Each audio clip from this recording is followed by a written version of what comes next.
It's known that humans in general are considered consumable individuals with the constant search for greener pasture. But with the consistent rise in prices of goods and commodities, one would say that the pursuit might be on a downward trend, yet humans still push for a means of survival. In Nigeria, the fight for survival is constantly on the increase amid insecurity challenges and rise in prices of goods and commodities. Though governments have consistently put up fights to counter such menace and vices, but to what extent would the fight persist? Some residents of Lagos harped on the possible problems that have led to the constant degradation of the economy. Over again and again, secession of democracy. What do I mean? Inflation is a result of lack of infrastructure, barrows, lights, security.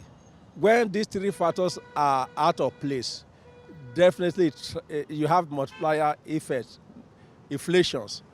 Because where there's barroads, people who are they can't transport their goods, and they are transport. It costs a lot of money.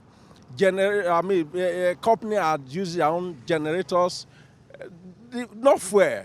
So if this available is high, it's costing a lot of, so much. So these are the problems that result to this factor result to inflation generally.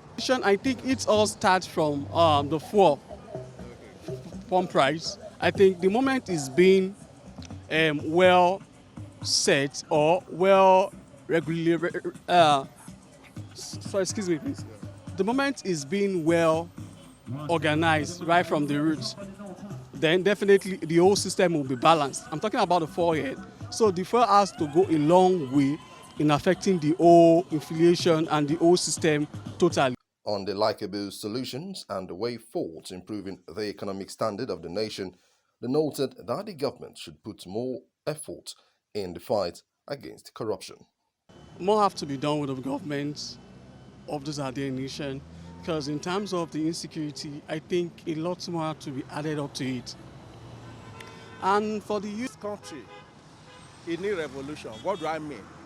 Until people are involved in this corruption, if it's my brother, my mother, my relation, they should be key. I mean, there's a professor of economics said, creative destruction. Creative destruction means maybe you have to destroy the whole system and recreate a new one for a better society. It's hoped that normalcy will come to play in the everyday lives of citizens, but for how long will the situation be for? This is a question that needs urgent answers.